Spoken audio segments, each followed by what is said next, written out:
Good evening and welcome to the Rory Talks Football channel, your Chelsea versus Arsenal preview, as well as your daily Arsenal news updates and my reactions, my opinions. Good to have you back. Please do subscribe, bottom right-hand corner if you're new. It really does help me out. We're on the final stretch to 2,000 subscribers, less than 100 away. I really do appreciate it. Smash a like on the video as well. Smash a like for Arsenal to win tonight for the first time in too long. Far too long. Ross, good to see you. CM as well. I honestly don't care for the rest of the season, but I'll always welcome a thrashing of Chelsea. Yeah, look, I've kind of resigned to not winning the league, and I don't see City dropping enough points. But this is the one game between now and the end of the season that is a must-win for me. It's about pride. It's, the Chelsea do not deserve any form of happiness coming from beating or even drawing with us tonight. They don't deserve it. I hope they don't get it. Welcome to the people on TikTok. As I said, please do head over to the YouTube channel. Link is in my bio. Drop a subscription. I massively appreciate it. Joe Madderford, Bear FC, and Alon, good to see you as well. Have to win today for the pride. We do indeed. That nervous tension is gone, but we'll always love watching the Gooners. Yeah. There's not as much nervous energy around the place anymore. But I just hope that frees players up a bit tonight. I do hope we ring a few changes as well. But look, we'll get into the preview for it. We've got some Declan Rice news, some Marc Guehi news, a little thing about Marcus Edwards from Sporting that I found quite interesting. A couple of quotes from Ian Wright and Arteta as well that give us a bit of an indication about the transfer window we can expect. And of course, guess the Gooner. Kieran, good to see you. Penguin person, good to see you as well. I don't think I've been so distraught over a game, but yesterday was heartbreaking. Yeah, last night, if you were there at the Emirates last night, it was brutal. It was it was so painful. I mean, look, it's a shocking mistake to make in the 118th minute. Just get rid of the ball. Don't lose the ball just outside your own area. Really poor, but I mean, I feel for the women's team. 4 ACL injuries at one time is bonkers, absolutely bonkers. And look, I'd also say, what an atmosphere! It wasn't the same sort of atmosphere necessarily that you get at a men's game. It was much more family friendly. There were far more kids and stuff there. But 60,000 people, unbelievable, absolutely unbelievable. So massive shout out to anyone that was there as well last night. I saw a few of you whilst I was outside the pub. Declan Rice blow. What's happened? We will get into the Declan Rice. Look, I've put blow for a bit of clickbait. It's not clickbait, but it's something about Declan Rice that I didn't want to hear. But nevertheless, look, the Arsenal-Chelsea preview. That's the big one. 8 p.m. kickoff at the Emirates tonight. I would ring the changes. That's the first thing. In terms of the team, Rob Holding has to be dropped. It's not worked. It's blatantly not worked. I wanted him dropped for the Man City game. There's just no excuse not to drop him. There's nothing to lose in terms of we know it doesn't work playing Rob Holding. So try something else. For me, that would be Jakub Kiwior at right centre-back. For other people, that might be Ben White at centre-back and Thomas Partey at right-back and bringing in Jorginho. There are options. But whatever happens, I just do not want to see that same back four again because it doesn't work. It just doesn't work. I don't really want to see us change formation and go to a back three, personally. But I really just... all season, I've absolutely agreed with Arteta on pretty much every single starting 11 that we've had. This would be the first point in the season where I'm genuinely scratching my head as to why Arteta isn't changing it if he was to play Rob Holding. In front of that, I wouldn't mind seeing Jorginho over Thomas Partey. I don't really mind if Partey starts or if Jorginho starts. It wouldn't surprise me if we did make that change because Partey has been looking tired. And then in the attacking line, I'd change quite a lot. I'd bring in Reece Nelson for Bukayo Saka. I think Saka desperately needs a break, some rest. He has looked tired, and Reece has deserved the start. He's been unbelievably impactful when he's come off the bench, and he really just does deserve the chance to start the game. Amir says, am I going to the game? I will be going to the game. Yep, I will be going to the game. So I'd start Reece Nelson off the right and I'd then bring in Trossard. Now, I literally just uploaded a video saying I'd bring in Trossard for Gabriel Martinelli. I've actually changed my mind. I'd bring in Trossard for Jesus, and I'd keep Gabriel Martinelli. And the reason is that even in the video, the reason I was going to drop Martinelli wasn't to do with his performances. He's been outstanding. But actually thinking about it, dropping Jesus and putting Trossard as the centre forward makes more sense because Chelsea don't have Reece James. And if they start Aspilicueta again at right back or right wing back, Martinelli will have an absolute field day. Put on the afterburners and absolutely rinse him. So I'd actually play Jesus as the centre forward, who absolutely deserves to start again. Chelsea fans, 6 out of 6 losses incoming. I mean, I would love it. I would love it. How much are the tickets at the moment? They've been a bit cheaper since the title race kind of ended. But yeah, so I'd start a front three of Martinelli, Trossard, and Reece Nelson, and I think that's a really exciting front three as well. I really do. And Trossard and Reece Nelson deserve it. So they're the changes I'd make. We'll see if they happen. I mean, really, Arteta hasn't rotated at all this season. I do feel like now is the time. Saka dropped. Yeah, I think Saka looks tired. Look, you've got to.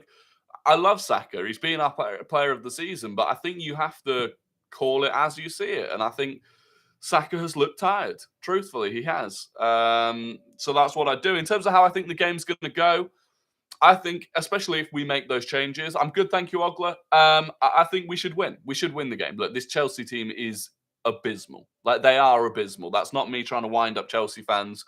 You look at their results, their last 8 games, 6 losses, 2 draws, 3 goals scored. I mean, it's pitiful.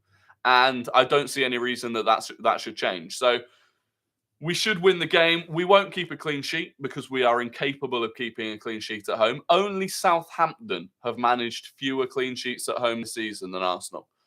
Ridiculous, especially considering how many clean sheets we've kept away from home. It's almost bizarre. But I don't see us keeping a clean sheet, but I do think we should win 3-1. Let me know. What do you think? Let's get your score predictions in the chat for how you think it's going to go. Kieran says Xhaka left back, Zinni right back, and bring Jorginho in. I don't like Xhaka at left back. Never did, personally. Ross says 4-0. Daily AFC content 2-0. Adrian says 2-1.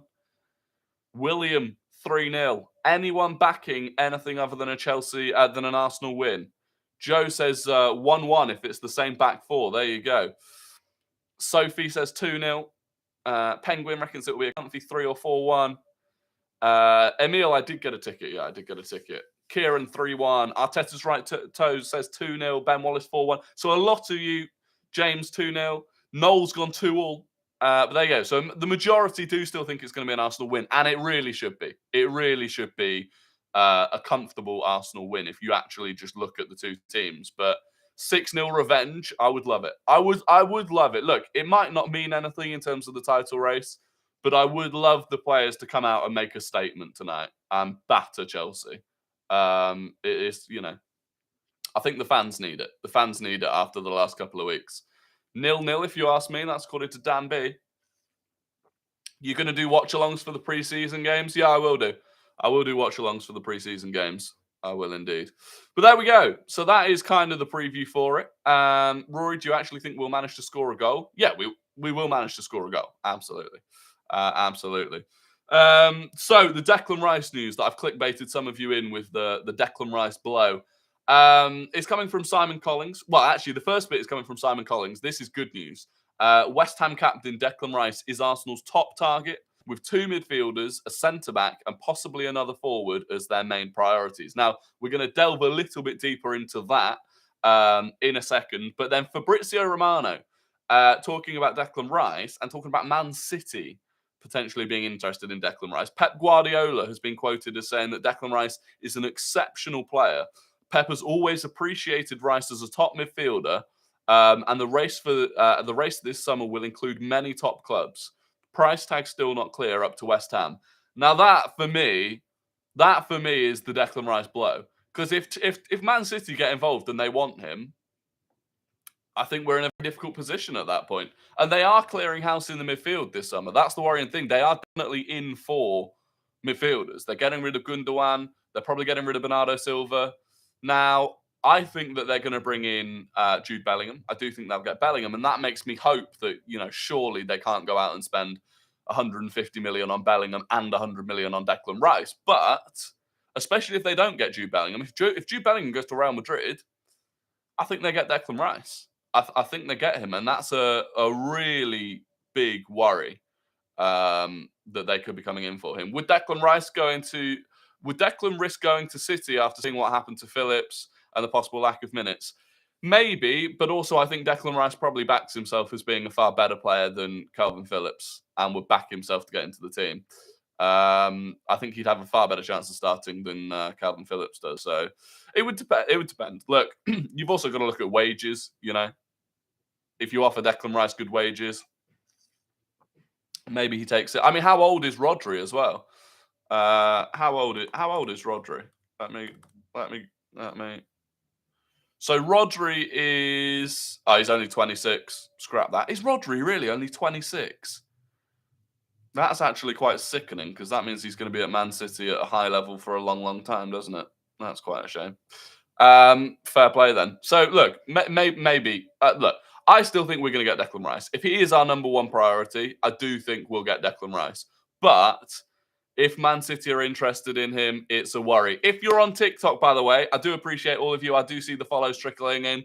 Please do head over to my YouTube channel. The link is in my bio. We're short by about 100 of getting to 2,000 subscribers. If we could hit 2,000 subscribers during this stream, it would be absolutely legendary. So I massively appreciate any of you that could do that whilst we're here. Deadline day for midfielders, July 1st, 2023. Yeah, we've got to get the business done quickly. And that feeds into something else I want to talk about as well. No worries, Luke. It's good to see you. Good to see you. Zach, you as well. Do you think we could get Tony? Well, this is coming back to that first point from Simon Collins. So he said, West Ham captain Declan Rice is Arsenal's top target, with 2 midfielders, a centre-back, and possibly another forward as their main priorities. So interesting things to take from that. 2 midfielders. I think we all know that we're probably going to try and get an 8 and a 6, or at least 2 players that can do both.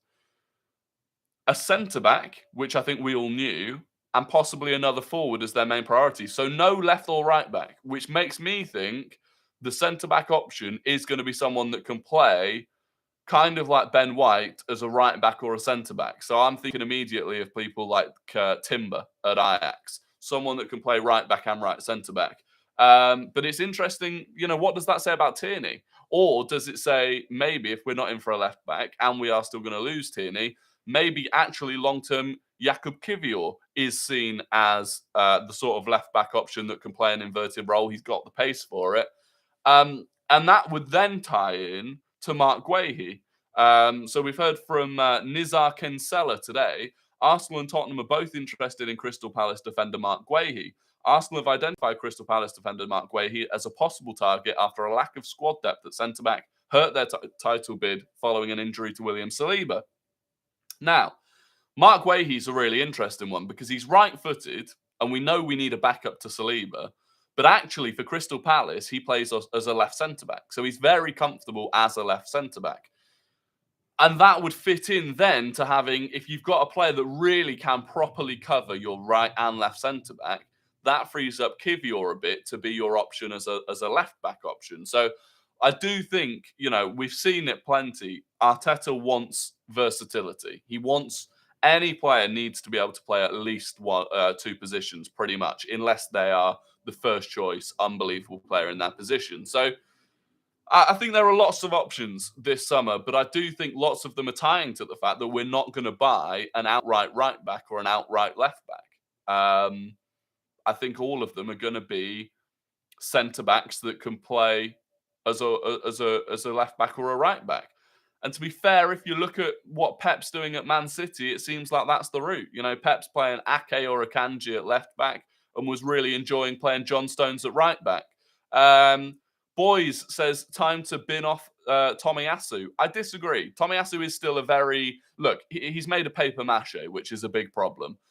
But he is a very versatile defender. He can play anywhere across the back 4, and I do think that's useful. Even if it's as the third choice for each of those positions, I do think it's a useful player to have in the squad.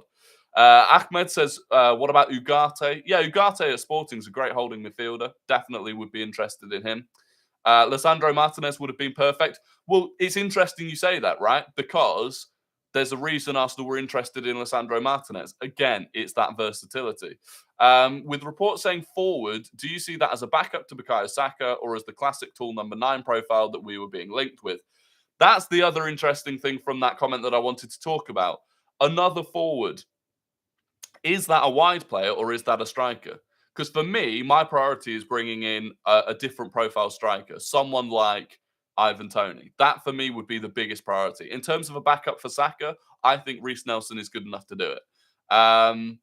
So for me, it would be an Ivan Toney profile striker. That would be the forward option for me. But we'll see. We'll see. It really depends what Arteta's looking for. Maybe somebody that could do both, possibly, but there aren't many big number 9s that could also play wide. That's a pretty unusual combo to have. Trossard striker today, as his finishing is better than Jesus. I think Trossard just deserves to start today, whether it's off the left or down the middle. I do think, he started 7 games. We won 7 games. He's been impactful off the bench. He definitely deserves the chance to play, to start today. Gakpo would have been perfect. Yeah, Gakpo is one of those few players that is kind of capable of playing both roles. If we get Caicedo and Lavia, if Rice goes to City, would you be happy? Yeah, I mean, Caicedo and Lavia would be more than good enough. More than good enough. I thought Lavia looked unbelievable when he played against us at the Emirates the other day. Unbelievable. But in terms of that right winger, if we were to go down the route of a backup to Bukayo Saka, I was reading this thing from Squawka today, their analysis, and they basically analysed according to all of their data, the players that would be the best like-for-like replacement or backup to Bukayo Saka in terms of all of the statistics, all of Saka's output, who's sort of a mirror player of Saka. And interestingly, the first option, the very best match for Bukayo Saka is Marcus Edwards, ex-Tottenham player, currently playing at Sporting, who did look very good against us over the course of the 2 legs when we played against them. So he's the number 1, and Rafinha is number 2. So again, very clear why we were so interested in Rafinha last summer. But I wonder if maybe we would be in for Marcus Edwards this summer. It would be interesting, obviously, with his history at Tottenham. I definitely thought he looked like a good player. I thought his end product maybe needed some fine tuning. I remember he missed that big one-on-one with Ramsdale. The Ramsdale saved with his face. But then, Law says Nelson is better than Marcus Edwards, and I don't necessarily disagree with that either. So he'd be more expensive than Rafinha. I don't know how much Edwards will be, to be fair. You're looking at best case with Rafinha, it sounds like you can get him on a cut price deal for 50 to 60 million. I don't think Edwards goes for 50 to 60 million. In your latest video, why were you talking about all the teams other than City? It was a big win for us. We're top of the league. The reason I didn't mention City was because Man City fans have been crying all season every time I mention Man City. So I stopped talking about them. And then they got all upset that I didn't mention Man City. So, you can't win with Man City fans. We need to sign Geertruida, believe me, centre-back at Feyenoord. Is it Feyenoord? Would you sell Partey if the right offer came in and we sign Caicedo and Rice? I would. I would if the right offer came in, but I don't think we will. Purely based on the fact that we're seemingly getting rid of Charlie Patino. One thing I did want to say on that Patino news yesterday, don't be entirely surprised if that is Patino's agent trying to get a better deal for him at Arsenal. Because if Arsenal have only offered him an extension of his current contract, which is the first professional contract they get out of being in the academy, it wouldn't surprise me if maybe they are trying to get a better deal from Arsenal to keep him. So just keep an eye on that. Selling Patino is not a mistake. He has had a relatively average season in a lower league. Yeah, but you've always got to bear in mind that it's difficult to... If you're in a bad championship team, it's very difficult to look good. Rory, mate, I've just got a ticket for the game for £1.65 on the exchange. I sent you a DM. I mean, for £1.65? I don't believe that. I don't believe that. Another thing Arteta need a drink. Another thing Arteta said on transfers, this again was with Simon Collins. Mikel Arteta has warned that Arsenal are going to have to nail their recruitment this summer as they bid to become consistent title challengers. That is the talk that I like to hear. That really is the talk that I like to hear in terms of becoming a consistent title challenger. But also, it's a statement of intent for the summer transfer window that we have to go big. We have to go big. We have to get it right, and I think we have to do it early as well. And look, that might be a reason. That kind of feeds into what people were saying yesterday about Patino in terms of why he wants to leave. That Arsenal are looking at having a big transfer window in the summer, but it's good to hear it. And then another thing. This was a quote from Ian Wright. He said, "They can see what we're doing. Edu is saying that his phone is ringing off the hook. They're very confident about the caliber of player that they're going to sign." So that's interesting in terms of, agents are looking at Arsenal as a fantastic project for big players to come to. And they're actively trying to get their players to Arsenal. We've not had that in a long time. And it's big. And there is, Joe Madaford is spot on. Edu has a lot of pressure to deal with. There's pressure on his shoulders to nail this transfer window. There really is. Kulusevski would be lovely competition for Saka. I don't disagree. Luke talked about it as well, but I don't know. He's not looked great. He's not looked great at all. I don't think this season he's struggling. So I don't know. It's one of those where if he started badly because of the ties to Tottenham, it could get sort of quite toxic quite quickly. Any update on Saliba's injury? No. Saliba hasn't improved in the last 3 weeks. Very worrying. We're not going to see him play again this season. I'm certain of it. And really now, you've got to look ahead to the start of next season. And actually, that just reminded me, someone was talking about how ridiculously bad Tomiyasu's injury record is. One thing that kind of went under the radar in that press conference yesterday or the day before, when Arteta mentioned Tomiyasu, he said he was going through a list of players and how long they'd been out for. So, he said Jesus 4 months and Ketia. But he said Tomiyasu 3.5 months, maybe now 6 months. Now, if something has changed in terms of Tomiyasu's recovery, and that's gone from a 3.5 month absence to a 6 month absence, he's going to be out at the start of next season, which could actually change our approach to the transfer window this summer. So I don't know what's happened in terms of that. The injury that he had, the surgery that he had on it, generally speaking, that is a 3.5 month layoff. So I don't know if something's gone wrong in that recovery or if Arteta misspoke or something. I don't know, but that's one to keep an eye on as well. What striker would you sign? I think Ivan Toney would be the one for me. I do think Ivan Toney would be the one for me. Shout out to you on TikTok, by the way. We're over 500 people watching at the moment. Massively appreciate the support, the likes, the follows. And please do, if you're not, subscribe to my YouTube channel. The link is in my bio. We're trying to get to 2,000 subscribers. I really do massively appreciate it if you could do that. Ross Lawman says, I think that timeline was a total time frame as Tommy was injured at the start of the season. Yeah, it could have been him adding a couple of months on for the start of the season. You're not wrong. You're not wrong. What do you think about the James Maddison to Arsenal? Not for me. Not for me. In fact, honestly, I'd rather get Mason Mount than James Maddison, and you'd get Mount on probably half the price of James Maddison. So yeah, Maddison not for me. I'm in critical confusion with Debt to My Father. Fair play. Who's your first ideal signing for the summer? Declan Rice. Get Declan Rice done opening day of the transfer window for me. A real statement of intent for the summer. Get it done. What time is the game on? 8 p.m. kickoff in the UK. Anyway, it is time for Guess the Gooner, the game where I give you an ex or current Arsenal player. I give you their full career path without the Arsenal part of it, so you don't know if they're currently at Arsenal, if they started at Arsenal, and you have to guess who that player it is. The first person to guess it correctly in the YouTube chat is a legend. They get the pride of the chat, the pride of the community, the Arsenal ball knowledge for at least the next 24 hours.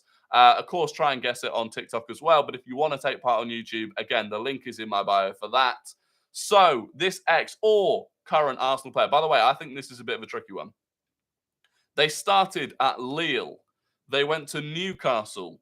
Bordeaux on loan, Saint Etienne, and Valenciennes. Not Valencia, Valenciennes. So Lille, Newcastle, Bordeaux on loan, Saint Etienne, and Valenciennes. And David McKenzie has got it right first in the YouTube chat. He even did it in full caps, so I couldn't miss it. David McKenzie. A trickier one indeed. It is Matthew Debussy. I mean, God, the fact that we used to sign right backs like that, we were in the depths. It was not Mohamed Elneny. It was not Olivier Giroud. It was indeed Matthew Debussy. Yeah, went on loan to Bordeaux whilst he was at Arsenal and then made the move away to Saint Etienne. And yeah, I think that you look at the sort of right backs that we're looking for now, and the thing is, Debussy genuinely believes that he should have had a lot more playing time at Arsenal. He thought that when Bellerin came back from injury, from that ACL injury, he wasn't putting in performances that warranted playing. And yeah, fair play to him and fair play to David McKenzie. Fair play to David McKenzie. Harry, the Declan Rice blow slightly clickbaited you in with the title, but it's that Man City admire Declan Rice. Pep Guardiola very much admires Declan Rice, and they may be in the race for him this summer, which would be a problem. Debussy was good, but got big injuries. Yeah, but even at his best, he wasn't, title-winning standard, was he? He was just a sort of run-of-the-mill Premier League right-back.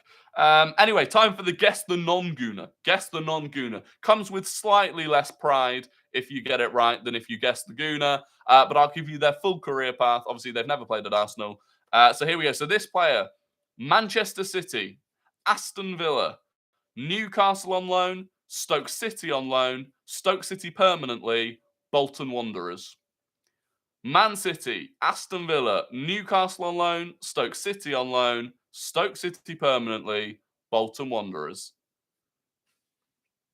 And Alan Brusser has got it correct first in the YouTube chat. It was not Fabian Delph. It was not Rory Delap, not James Milner, not Jack Grealish. It was indeed Stephen Ireland. It was Stephen Ireland. And the reason that I've done that today is because I saw a video this afternoon of Stephen Ireland, right, genuinely comparing himself, not even comparing himself, equating himself to Steven Gerrard, Frank Lampard, and Paul Scholes. He was talking about how in every game that he played against those three players, he didn't feel he was below their standard. And I couldn't believe it. Stephen Ireland, genuinely comparing himself to Gerrard, Lampard, and Paul Scholes. So the next time we open up the Gerrard, Lampard, Scholes debate, you've got to throw in Stephen Ireland. Clearly he thinks he should be there. So you've got to throw in Stephen Ireland. Monsieur Arteta has subscribed to the YouTube channel. I massively appreciate it. We've got 71 concurrent viewers on the YouTube stream. That is a new record as well. Unbelievable. Unbelievable. I really do appreciate the support. Absolute legends. Absolute legends. Sounds like a B-Tech Coquelin. Yeah, he wasn't great. Would you give Walters a shot at playing towards the end of the season? I wouldn't mind it. I wouldn't mind seeing Ruel Walters at least give him some time off the bench. Give him half an hour towards the end of the game or something. I wouldn't mind it at all. Would you take Mbeumo from Brentford? I quite like Mbeumo. My worry about him is his finishing ability. Quite often he gets set up with good chances and he doesn't score them. What block are you in tonight? I'm actually in club tonight, which sounds very bougie. But it was actually just because it was at the time. Basically, I didn't have a ticket about 2 weeks ago. I think we had it was either when we just drawn to Liverpool or just drawn to West Ham, and I still thought that the title was still well on.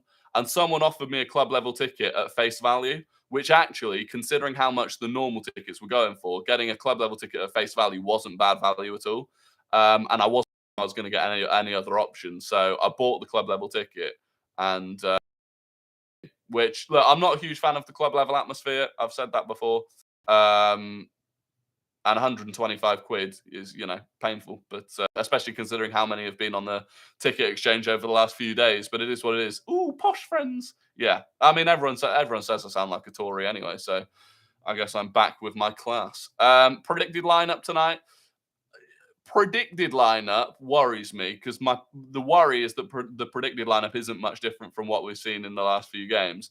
My actual wish is that we bring in Kivior for Rob Holding, we bring in Trossard for Jesus, and we bring in Reece Nelson for Bukayo Saka. And I wouldn't mind seeing Jorginho for Thomas Partey either.